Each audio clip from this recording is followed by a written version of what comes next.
আমি ৰাজনীতি কৰা নাই, এইটো কথা স্পষ্ট। আমি সত্যটো মানুহৰ মাজলৈ লৈ আহিব খুজিছোঁ। আৰু যদি জুবিনদাৰ ন্যায়ৰ কাৰণে যদি ৰাজনীতি কৰিব লাগে ৰাজনীতি কৰিম, ৰাজনীতিতকৈ আৰু যদি বেছি কিবা কৰিব লাগে সেইটোও কৰিম, ন্যায়ৰ কাৰণে কৰিম।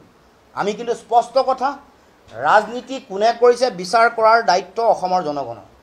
আমি ৰাজনীতি কৰা নাই, আমি সত্য প্ৰতিষ্ঠাৰ কাৰণে, ন্যায় প্ৰতিষ্ঠাৰ কাৰণে যুঁজি আছোঁ, যুঁজি যাম। নীৰৱে নহয় সৰবভাৱে যুঁজিম, চিঞৰি চিঞৰি যুঁজিম।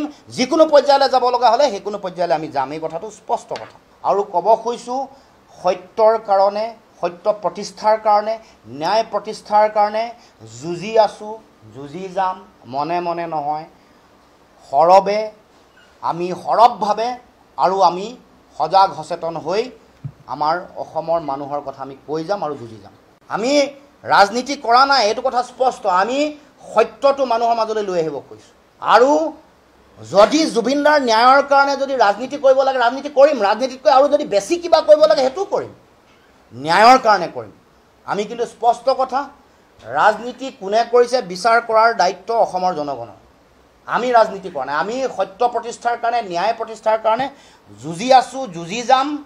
নীৰৱে নহয় সৰবভাৱে যুঁজিম, চিঞৰি চিঞৰি যুঁজিম। যিকোনো পৰ্যায়লৈ যাব লগা হ'লে সেইকোনো পৰ্যায়লৈ আমি যাম, এই কথাটো স্পষ্ট কথা। আৰু ক'ব খুজিছোঁ, সত্যৰ কাৰণে, সত্য প্ৰতিষ্ঠাৰ কাৰণে, ন্যায় প্ৰতিষ্ঠাৰ কাৰণে যুঁজি আছোঁ, যুঁজি যাম। মনে মনে নহয়, সৰবে আমি সৰবভাৱে আৰু আমি সজাগ সচেতন হৈ আমাৰ অসমৰ মানুহৰ কথা আমি কৈ যাম আৰু যুঁজি যাম।